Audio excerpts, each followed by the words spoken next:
ਅੱਛਾ ਮੈਂ ਨਾ ਦੋਸਤ ਮੇਰੇ ਆਉਂਦੇ ਨੇ ਬਾਹਰੋਂ ਹੁਣ ਆ ਕੇ, ਉਹ ਕਹਿੰਦੇ ਨੇ ਲਾਹੌਰ 'ਚ ਨਾ ਕੋਈ ਟ੍ਰੈਡੀਸ਼ਨਲ ਖਾਣਾ ਖਵਾ ਸਾਨੂੰ ਲਾਹੌਰ ਦਾ। ਕੀ ਹੈ ਲਾਹੌਰ ਦਾ ਟ੍ਰੈਡੀਸ਼ਨਲ ਖਾਣਾ? ਲਾਹੌਰ ਦੇ ਟ੍ਰੈਡੀਸ਼ਨਲ ਖਾਣੇ ਜਿਹੜੇ ਨੇ ਬਹੁਤ ਸਾਰੇ ਨੇ। ਕੀ ਕਹਿੰਦੇ ਦੇਖੋ ਨਾ, ਜ਼ਿਆਦਾਤਰ ਅੱਛਾ ਪਾਏ ਪਾਏ ਲਾਹੌਰ ਦਾ ਠੀਕ ਹੈ। ਟ੍ਰੈਡੀਸ਼ਨਲ ਖਾਣਾ ਹੈ। ਫਿਰ ਤੁਸੀਂ ਵੇਖੋ ਦਾਸ ਹੁਣ ਤਾਂ ਕੁਲਚੇ, ਪਿਸ਼ਾਵਰ 'ਚ ਵੀ ਬਣਦਾ ਹੈ ਨਹੀਂ ਦਾਸ ਕੁਲਚੇ, ਦਾਸ ਕੁਲਚਾ। ਠੀਕ ਹੈ। ਲਾਹੌਰ ਦਾ ਲਾਹੌਰ ਦਾ ਟ੍ਰੈਡੀਸ਼ਨਲ ਖਾਣਾ ਹੈ ਛੋਟੇ ਪਾਏ।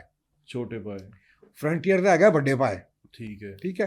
ਉੱਤੇ ਤੁਸੀਂ ਕਰਾਚੀ ਜਾਓ, ਜਿਹੜੇ ਮੇਮਨ ਵੀ ਪਕਾਉਂਦੇ ਨੇ ਉਹ ਵੱਡੇ ਪਾਏ ਪਕਾਉਂਦੇ ਨੇ। ਸਾਡੇ ਇੱਥੇ ਛੋਟੇ। ਬਾਕੀ ਨਿਹਾਰੀਆਂ ਤੇ ਇਹ ਸਾਰੀਆਂ ਚੀਜ਼ਾਂ ਇਹ ਤਾਂ ਕਰਾਚੀ ਦਿੱਲੀੋਂ ਦੀਆਂ ਨੇ। ਨਾ, ਦਿੱਲੀੋਂ ਆਈਆਂ ਨੇ ਸਾਰੀਆਂ, ਦਿੱਲੀੋਂ ਲਾਹੌਰ ਦਾ ਖਾਣਾ ਕੋਈ ਦੱਸੋ ਨਾ, ਇੱਕ ਦਾਸ ਕੁਲਚਾ ਇੱਕੋ ਹੀ ਨਜ਼ਰ ਆਉਂਦਾ ਹੈ, ਦਾਸ ਕੁਝ ਨਹੀਂ ਕੁਲਚਾ ਹੈ। ਨਜ਼ਰ ਆਉਂਦਾ ਹੈ। ਫਿਰ ਕੀ ਕਹਿੰਦੇ ਨੇ ਤੁਹਾਡੇ ਮੁਰਖ ਚਨੇ, ਹੈ ਵੀ ਚਨੇ ਲਾਹੌਰ ਜਿਹੜਾ ਦਾ? ਲਾਹੌਰ ਬਿਲਕੁਲ।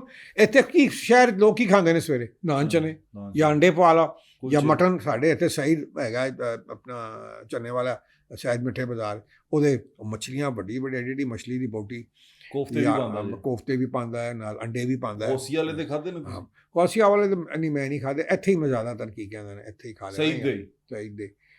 ਫਿਰ ਸਾਡਾ ਜਿਹੜਾ ਟ੍ਰੈਡੀਸ਼ਨਲ ਚੱਲਦਾ ਹੈ ਆਪਣਾ ਦੇਸੀ ਮੁਰਗ ਦਾ ਸ਼ੋਰਬਾ, ਉਹ ਵੀ ਇੱਕ ਨਾਸ਼ਤਾ ਹੈ।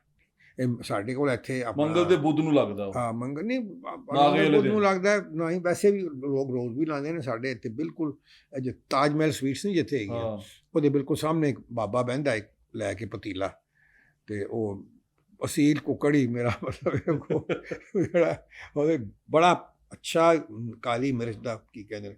ਇੱਥੇ ਵੀ ਹੈ। ਫਿਰ ਉੱਥੇ ਆਪਣਾ ਰਾਵੀ ਰੋਡ ਦੇ ਉੱਤੇ ਵੀ ਹਾਂ